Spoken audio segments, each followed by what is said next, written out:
में उसकी पत्नी कमला भी पूरा साथ देती थी। कमला और किशन दोनों मिलकर सुबह से शाम तक अपने ढाबे पर काम करते और जो पैसे बचते उनसे अगले दिन का सामान खरीदते और बाकी से घर का गुजारा करते। ऐसे ही दिन बीत रहे थे। गर्मियां आने वाली थी। गांव के पास जो और दूसरे बड़े ढाबे और होटल थे, उन सब ने अपने ढाबे और होटल में बढ़िया एयर कंडीशनर लगवा दिए थे ताकि गर्मियों में भी ग्राहकों की भीड़ लगी रहे। इस कारण अब किशन के ढाबे पर ग्राहकों ने आना बंद कर दिया। अब ज्यादातर ग्राहक दूसरे ढाबों में ही जाकर खाना खाने लगे। इस कारण किशन की आमदनी बिल्कुल ना के बराबर हो गई। कमला, अब तो ढाबे पर ग्राहकों की भीड़ लगनी बंद हो गई है। एक भी ग्राहक रोटी खाने के लिए नहीं आता। सबको इसी ढाबों में खाने की आदत हो गई है। और वैसे भी गर्मी के मौसम में कौन भला हमारे इस छोटे से पुराने ढाबे पर खाना खाएगा। सबको एसी की ठंडी हवा में खाना खाना अच्छा लगता है, पर हमारे पास तो इतने पैसे भी नहीं है कि हम बड़ा और महंगा एसी लगवा सकें।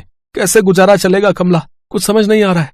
इसी बात को लेकर तो मुझे भी चिंता हो रही है। ग्राहक नहीं आते तो खाना भी रोजाना का खराब हो रहा है। हमारा तो बहुत नुकसान हो जाएगा। अब तो थोड़े से ही पैसे बचे हैं जिनसे सिर्फ एक दाल और रोटी बना सकते हैं। उसके अलावा हम कुछ नहीं बना सकते। किशन भाई, गर्मी में यहाँ बैठकर खाना बहुत मुश्किल है। आज तो मैं गलती से बैठ गया, नहीं तो अब तो मैं एसी वाले ठंडे ढाबे में ही खाना खाऊंगा। वहाँ थोड़े पैसे ज्यादा होते हैं पर आराम से खाना तो खा लेते हैं। लाओ, कितने पैसे हो गए? 50 रुपए। ये लो, और इस ढाबे का कुछ करो और साथ में एसी ढाबा करो इसे, नहीं तो कोई खाना खाने नहीं आएगा। दिन पर दिन किशन और कमला परेशान रहने लगे। अब तो इक्का दुक्का ही ग्राहक उनके ढाबे पर आता। इस कारण किशन ने सिर्फ एक दाल और रोटी बनानी शुरू कर दी, क्योंकि बाकी चीजें अगर वो बनाए तो ग्राहक नहीं आए तो खराब हो जाएंगी और फिर पैसे भी तो चाहिए। इसी कारण वो जैसे तैसे अपना ढाबा थोड़ा बहुत चला रहा था। कमला, आज बस 250 रुपए की कमाई हुई है। अब तो कोई रास्ता ही नजर नहीं आ रहा है। मुझे लगता है हमें अपना ढाबा बंद करना होगा। किशन के ढाबे के सामने एक बहुत बड़ा ढाबा था। वहाँ ग्राहकों की भीड़ लगी रहती थी, क्योंकि इस साल ही वहाँ के मालिक रघु ने बहुत ही बढ़िया मरम्मत करवाकर ढाबे में एसी लगवा दिया था। क्या बात है किशन, आज भी तेरे ढाबे पर कोई नहीं आया? एक काम कर, ढाबे पर ताला लगा दे। अब तेरा ढाबा नहीं चलने वाला। इतनी भारी गर्मी में एसी के बिना कोई खाना खाने नहीं आएगा, और तेरे पास इतने पैसे नहीं है कि तू मेरी तरह इतना महंगा एसी लगवा सके। और मैंने एक नहीं दो एसी लगवाए हैं, तब जाकर अच्छी कमाई हुई है। किशन और कमला ने सोच लिया था कि अब इस ढाबे को बंद कर देंगे। थोड़ा बहुत राशन रखा था, जिससे उन्होंने आज का ढाबे का खाना बना लिया था। कमला, ये दाल और रोटी जो बनाई है बस आज की बेच लेते हैं, कल से ताला लगा ही देंगे। कोई फायदा दिखाई नहीं दे रहा है। हाँ, मैंने जो दाल बची थी वो बना दी है, और थोड़ी बहुत तंदूर की रोटियां भी। उस दिन पूरा दिन कोई भी ग्राहक नहीं आता। दाल और तंदूर की रोटियां ऐसी ही रखी थी। कमला, मुझे लगता है अब कोई नहीं आएगा। रात के 9 बज रहे हैं, हमें घर चलना चाहिए। सामने रघु के ढाबे पर भीड़ लगी हुई है, तो भला यहाँ कौन आएगा? तभी किशन देखता है सामने रघु के ढाबे पर एक बहुत ही जरूरतमंद आदमी अपनी गर्भवती पत्नी के साथ कुछ मदद मांग रहा है। भैया, मेरी मदद करो। मेरी पत्नी की तबीयत बहुत खराब है। हम पर कुछ गुंडों ने हमला कर दिया। हमारी गाड़ी, मोबाइल, पर्स, कैश, जेवर सब लूट कर ले गए। हम शहर जा रहे थे, हमें नहीं पता कि इस रास्ते पर बदमाश हमें लूट लेंगे। ओ भाई, ये कोई खैराती धर्मशाला नहीं है जो तुम्हें मुफ्त में यहाँ रोक लूं। चलो जाओ यहाँ से। पता नहीं कहाँ कहाँ से आ जाते हैं। मुझे क्या पता, कोई चोर उचक्के लुटेरे हो तुम। आजकल किसी का कोई भरोसा नहीं है। ओ छोटू, इन्हें बाहर भेज और ढाबे का शटर गिरा दे। मैं घर जा रहा हूँ। ऐसा ना कहो, मेरी पत्नी की तबीयत सचमुच बहुत खराब है। बस कुछ देर आराम करके हम चले जाएंगे। अरे अरे, सुनो तो भैया, भैया सुनो तो। सुनो जी, अब खड़ा नहीं हुआ जा रहा। मुझे बहुत प्यास लगी है, थोड़ा सा कहीं से पानी ले लो। किशन और कमला उस व्यक्ति और उसकी पत्नी को देख रहे थे। किशन दौड़कर उनके पास जाता है। भैया जी, आप चिंता मत करो, आप मेरे साथ मेरे ढाबे पर चलो। आइए बहन जी, आप मेरे साथ आइए। किशन और कमला उस व्यक्ति को और उसकी पत्नी को अपने ढाबे पर ले जाते हैं। साहब, ये दाल और रोटी आप खा लो, यहाँ कोई चिंता वाली बात नहीं है। पता नहीं, हम तो पहली बार इस रास्ते से गुजर रहे थे। जंगल का रास्ता था और पता ही नहीं चला कि कब इन बदमाशों ने हमारी गाड़ी को रोक लिया। किसी तरह से उनसे रहम की भीख मांगकर मैं अपनी पत्नी को सुरक्षित बचा कर लाया। मुझे धन दौलत की कोई कमी नहीं है। बस मैं तो कुछ देर आराम करने के लिए वहाँ सामने के ढाबे से मदद मांग रहा था, पर उन्होंने तो मेरी बात पूरी सुने बिना ही मुझे मना कर दिया। मैं अगर आज कुछ देर वहाँ रुकता तो अगले दिन अपने नौकर के हाथ पैसे भिजवा देता। तुम बहुत भले हो, तुमने भी तो बिना जाने पहचाने आज हमारी मदद कर दी। अच्छा, तो तुम ये ढाबा चलाते हो? साहब, चलाता तो हूँ, पर आज मेरा इस ढाबे पर आखिरी दिन था। मैं इस ढाबे को बंद कर रहा था। शायद आपकी किस्मत में आज मेरे ढाबे की रोटी खाना लिखा था। किशन अपना सारा दुख उस व्यक्ति को बताता है। चिंता मत करो भाई, अब तुम्हें इस ढाबे को बंद नहीं करना पड़ेगा। मेरा नाम वीरेंद्र सिंह है। मैं शहर का जाना माना व्यापारी हूँ। मेरे पास भगवान का दिया सब कुछ है। बस एक औलाद की कमी थी, वो भी भगवान ने हमारी झोली में खुशियां देकर पूरी कर दी। आज मेरी पत्नी की तुमने बहुत मदद की है। अब उसकी तबीयत में भी सुधार है और हम पति पत्नी सुरक्षित घर पहुंच जाएंगे। इससे बड़ी और क्या बात होगी। सुषमा, अब तुम्हें कैसा लग रहा है? मैं बिल्कुल ठीक हूँ जी। कमला ने मेरी बहुत देखभाल की है। अब मुझे बिल्कुल ठीक लग रहा है। अब मैं सफर कर सकती हूँ। किशन, तुम चिंता मत करो, मैं कुछ दिनों में तुम्हारे पास आता हूँ। तुम्हारे इस ढाबे को एसी ढाबा बनाने की जिम्मेदारी मेरी है। किशन और कमला की खुशी का ठिकाना नहीं था। उन्होंने किसी मजबूर की सहायता की तो भगवान ने उनकी सहायता की। कुछ दिनों बाद जब वीरेंद्र सिंह लौटता है तो उसके हाथ में एक मिठाई का डिब्बा था। उसकी पत्नी के बेटा हुआ था। बेटा होने की खुशी जानकर कमला और किशन भी बहुत खुश होते हैं। वीरेंद्र सिंह अपने खर्चे से किशन और कमला को एक बहुत ही बढ़िया और बड़ा एसी ढाबा बनाकर देता है, जो फुली एयर कंडीशनर था। किशन का ढाबा किसी बड़े 5 स्टार होटल से कम नहीं था। अब तो ग्राहकों की भीड़ उस ढाबे पर आने लगी। ढाबा देखने में बहुत सुंदर था। किशन ने गांव के और भी मजबूर लोगों को अपने ढाबे में नौकरी दी। किशन का ढाबा दिन के साथ साथ रात में भी खुला रहता था, ताकि हाईवे से आने जाने वाले लोगों को किसी भी बात की परेशानी न हो। गरीबों के लिए उस ढाबे पर मुफ्त खाना था।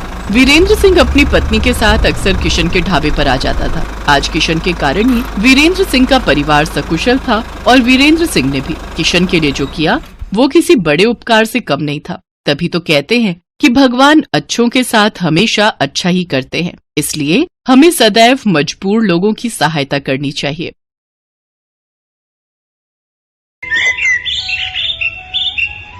छोटू, चल बेटा जरा जल्दी कर। वो 5 नंबर वाले टेबल पर कस्टमर बहुत देर से खाने का इंतजार कर रहा है और बाहर भी लाइन बढ़ती जा रही है। इतना लेट करेंगे तो सब बगल वाले होटल में चले जाएंगे। बस मालिक, 5 नंबर वाले का ऑर्डर तैयार है और यहाँ कुछ टेबल भी बस खाली होने वाली हैं, तो बाहर वाले कस्टमर्स अब अंदर आ सकते हैं। ये है सत्यभान और इसका होटल अतिथि देवो भव। जैसा इस होटल का नाम था, ठीक वैसा ही यहाँ का काम था। होटल के अंदर आने से पहले हर कस्टमर का तिलक किया जाता था और फिर बड़े ही सम्मान के साथ उसे बिठाकर खाना परोसा जाता था। इस अनोखे तरीके की वजह से ही सत्यभान का ये होटल बहुत मशहूर था और बड़ी दूर दूर से लोग यहाँ खाना खाने आते थे। होटल के खाने का बढ़िया स्वाद और यहाँ की साफ सफाई भी एक बड़ी वजह थी कि आसपास के कई होटलों और ढाबों को छोड़कर कस्टमर सत्यभान के पास ही आते थे। सर, मेरा नाम रमन है। मैं पब्लिक टाइम्स अखबार से आया हूँ। मुझे आपका इंटरव्यू करना है। अच्छा, हाँ, क्यों नहीं, आइए आइए। रुकिए, पहले मैं आपका तिलक करूंगा। हाँ, अब ठीक है। अब आप यहाँ आराम से बैठिए। छोटू, जल्दी से साहब के लिए गर्मा गर्म कचौड़ियाँ और बढ़िया चाय तो लेकर आ। हाँ तो सत्यभान जी, सबसे पहले मैं आपका पूरा होटल और यहाँ की किचन देखना चाहूंगा। वैसे सुना तो मैंने ये है कि आप किसी को भी अपनी रसोई में लेकर नहीं जाते, लेकिन मुझे तो आपके वहाँ लेकर जाना ही होगा, वरना ये इंटरव्यू अधूरा रह जाएगा। अरे बस, वो बात ऐसी है कि आप तो जानते ही हैं, होटल के बिजनेस में सारा खेल खाने में इस्तेमाल होने वाले मसालों और रेसिपी का ही है और यहाँ मैंने और मेरे साथियों ने बड़ी मेहनत से ये सब तैयार किया है। अच्छा, लेकिन आपके यहाँ जो लोग काम करते हैं, मतलब आपके साथी, अगर उनमें से किसी ने धोखा दिया तो? नहीं नहीं, ऐसा तो हो ही नहीं सकता। यहाँ जितने भी लोग मेरे लिए काम करते हैं वो सब के सब मेरे गांव से ही हैं, यानी सब मेरा परिवार है। आज तक का रिकॉर्ड है, मुझे मेरा कोई साथी छोड़कर नहीं गया। ये तो वाकई बहुत बड़ी बात है। लेकिन अब तो आप इतने मशहूर हो गए, आपका होटल एक ब्रांड बन चुका है, तो लोग आपकी रसोई को अंदर से देखना चाहते हैं। आप चिंता मत कीजिए, मैं आपके मसालों और रेसिपीज का राज नहीं खोलूंगा, लेकिन रसोई के अंदर की कुछ फोटोज तो चाहिए होंगी आपके इंटरव्यू के साथ छापने के लिए। सत्यभान उस पत्रकार को समझाने की कोशिश करता है, लेकिन वो खुद ही उस पत्रकार की बातों में फंस जाता है। अखबार में अपना इंटरव्यू और फोटो छपने की बात से वो बहुत खुश था और इसी खुशी में वो बह गया और उस पत्रकार को उसने अपने होटल का एक एक कोना बहुत अच्छे से दिखाया। साथ ही अपनी रसोई में ले जाकर अपने सारे तौर तरीकों और रेसिपीज का भी अनजाने में खुलासा करता गया। वो पत्रकार होटल की लगभग हर चीज की तस्वीर ले रहा था। इंटरव्यू के दौरान उसने सत्यभान से कई सवाल पूछे, जिनके जवाबों में सत्यभान के सारे सीक्रेट खुलते जा रहे थे। अच्छा सत्यभान जी, बहुत अच्छा लगा आपसे मिलकर। इंटरव्यू के लिए शुक्रिया। अब मैं चलता हूँ। जी, आपका बहुत शुक्रिया। अब वैसे ये सब कब छपेगा अखबार में? बस यही 1-2 दिन में। मैं आपको फोन पर इन्फॉर्म करूंगा। इतना कहकर वो पत्रकार सत्यभान के होटल से बाहर निकलता है और कुछ दूर पहुंचते ही मुस्कुराते हुए अपने गले में पहना हुआ आई कार्ड उतारकर एक कूड़े के ढेर में फेंक देता है। बड़ा अक्लमंद समझता था खुद को, एक नंबर का बेवकूफ निकला ये तो। असल में ये आदमी कोई पत्रकार था ही नहीं, पास ही मौजूद एक दूसरे होटल के मालिक का रिश्तेदार था, जो पत्रकार बनकर सत्यभान के सारे सीक्रेट जानने के लिए उसके पास गया था। ये आदमी अपने मकसद में पूरी तरह से कामयाब हो चुका था। इधर सत्यभान रोज सुबह के अखबार में अपने इंटरव्यू के छपने का इंतजार कर रहा था। जा छोटू, देख तो अखबार आ गया होगा। से कामयाब हो चुका था। इधर सत्यभान रोज सुबह के अखबार में अपने इंटरव्यू के छपने का इंतजार कर रहा था। जा छोटू, देख तो अखबार आ गया होगा। अब तो पूरे 4 दिन हो लिए, आज तो पक्का अपनी फोटो छपी होगी। छोटू फौरन उस दिन का अखबार लेकर आता है, लेकिन बीते दिनों की तरह उसमें भी सत्यभान और उसके होटल का जिक्र तक नहीं था। ये देखकर सत्यभान उदास हो जाता है। ऐसा कई दिनों तक होता रहा। फिर सत्यभान ने उम्मीद ही छोड़ दी और ये सब कुछ भुला दिया। फिर एक दिन अचानक सत्यभान के होटल में रेड पड़ जाती है। फूड इंस्पेक्टर अपने कुछ आदमियों के साथ सत्यभान के होटल पहुंचते हैं और वहां मौजूद हर चीज की जांच करने लगते हैं।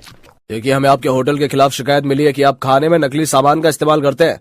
ये कैसी बातें कर रहे हैं आप? सालों से मैं इस होटल को चला रहा हूँ, वो भी पूरी ईमानदारी से। अगर ऐसा है तो हमें यहाँ की तलाशी लेने दीजिए। चलिए हटिए यहाँ से। पूरी टीम होटल का कोना कोना छानने लगती है। तभी उन्हें किचन के पास एक छोटा सा दरवाजा दिखता है। फूड इंस्पेक्टर खुद इस दरवाजे को खोलकर अंदर जाते हैं तो उन्हें काफी मात्रा में नकली घी, तेल, नकली मसाले जैसी कई चीजें मिलती हैं। तो ये है तुम्हारी ईमानदारी का सबूत? हाँ, शर्म आनी चाहिए तुम्हें।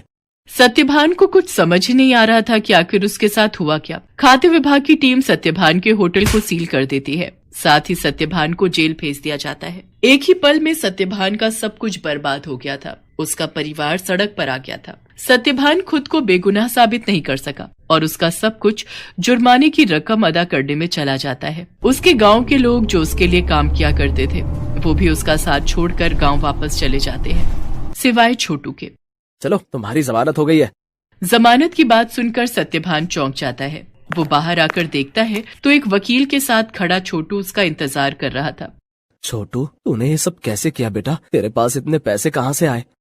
मैं तो बिन माँ बाप का एक लावारिस था मालिक। आपने मुझे सहारा दिया था तो मैं आपको इस हाल में अकेला कैसे छोड़ देता? आपको याद है, मैं हर महीने की तनख्वाह से कुछ पैसे जोड़ता था अपनी आगे की पढ़ाई के लिए। बस वही आज काम आ गए।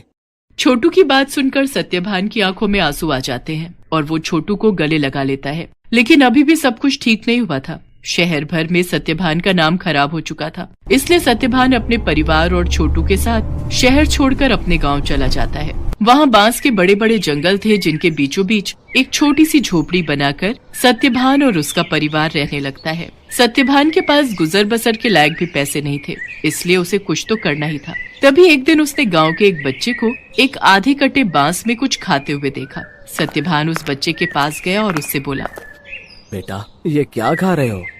ये हरे बांस का अचार है और ये रोटी है। ये बर्तन, ये भी बांस से बना है। वो यहाँ गांव में बांस ही सबसे ज्यादा उगता है ना, तो हम लोग इसी का ज्यादा से ज्यादा इस्तेमाल करते हैं। उस बच्चे की बात सुनकर जैसे सत्यभान के दिमाग के घोड़े दौड़ने लगे। उसने फौरन छोटू को अपने पास बुलाया और उसे कुछ समझाने लगा। फिर अगले दिन तड़के सुबह ही वो छोटू के साथ बांस के जंगल में गया और ढेर सारी बांस की लकड़ियां काट कर ले आया। सत्यभान और छोटू दिन रात लगे रहे और देखते ही देखते उन दोनों ने सिर्फ बांस की मदद से पूरा का पूरा होटल बनाकर तैयार कर लिया, जहां दीवारें भी बांस की थीं और सारे बर्तन भी। अब सवाल ये था कि इस होटल में पकेगा क्या? मालिक, आप चिंता मत कीजिए, हमें जाकर सब लोगों से बात करनी चाहिए जो शहर में अपने साथ काम करते थे। मुझे विश्वास है कि वो सब हमारा साथ जरूर देंगे। छोटू की बात मानकर सत्यभान अपने गांव के लोगों से बात करता है। धीरे धीरे गांव के कई लोग उसकी मदद के लिए आगे आते हैं। कई लोग उसे मुफ्त में राशन देते हैं, जिसके साथ हरे बांस का इस्तेमाल करके सत्यभान और छोटू होटल के लिए खाना बनाते हैं। और इस तरह एक बार फिर सत्यभान का होटल चल पड़ता है। लेकिन हालात अब पहले से बहुत अलग थे। कई दिनों तक सत्यभान के होटल में एक भी ग्राहक नहीं आता। फिर एक दिन शहर से कुछ दोस्तों का एक ग्रुप वहां आता है और सत्यभान के अनोखे होटल को देखकर चौंक जाता है। कुछ नया आजमाने के इरादे से वो सभी सत्यभान के होटल के अंदर आ जाते हैं। सत्यभान उन सब की बहुत ही अच्छे से खातिरदारी करता है और फिर भाई वाह, मजा आ गया। ये तो बिल्कुल ही नया एक्सपीरियंस था। शहर से इतनी दूर इतनी अच्छी सर्विस और उससे भी बढ़िया खाना। सच में बहुत अच्छा लगा यहाँ आकर। और सबसे बड़ी बात, मुझे तो पता ही नहीं था कि बांस को भी खा सकते हैं, वो भी इतने अलग अलग रेसिपीज में। सत्यभान के खाने और अलग किस्म के होटल की तारीफ वो सभी दोस्त अपने दूसरे दोस्तों से जाकर करते हैं, जिसके चलते और भी लोग खास तौर पर सत्यभान के होटल में खाना खाने वहां पर आते हैं। सत्यभान की सर्विस और खाना बहुत जल्दी अपना पहचान बना रहा था। लोग शहर के हाई फाई होटल छोड़कर सत्यभान के पास गांव में आ रहे थे। धीरे धीरे सत्यभान की गाड़ी पटरी पर आने लगती है और उसके पुराने साथी जो गांव में ही थे वो भी उसके पास काम पर लौट आते हैं। मालिक, भगवान की दया से अब सब ठीक हो रहा है, लेकिन अब तक ये समझ नहीं आया कि आखिर वो सब नकली सामान उस दिन अपने होटल में आया कहाँ से। ये पहेली तो सच में सुलझानी ही होगी छोटू। मुझे लगता है मुझे कुछ करना चाहिए। सत्यभान के पास अब इतने पैसे जमा हो चुके थे कि वो अपने खिलाफ रची गई साजिश की जांच करवा सकता था। वो अपने केस को रीओपन करवाता है और एक प्राइवेट डिटेक्टिव की मदद से सारा सच बाहर निकलवाता है। असल में रमन जो सत्यभान के पास पत्रकार बनकर आया था, ये सब उसके और उसके रिश्तेदार की सांठगांठ थी, जो सत्यभान के पुराने होटल के पास ही अपना होटल चलाता था। साथ ही सत्यभान की तरक्की से जलता भी था। रमन के द्वारा जुटाई गई जानकारी की मदद से ही वो सारा नकली सामान रातों रात चुपके से सत्यभान के होटल के अंदर पहुंचाया गया था। प्राइवेट डिटेक्टिव ने सारे जरूरी सबूत जुटा लिए थे, जिनकी मदद से दूध का दूध और पानी का पानी हो गया। दोषियों को सजा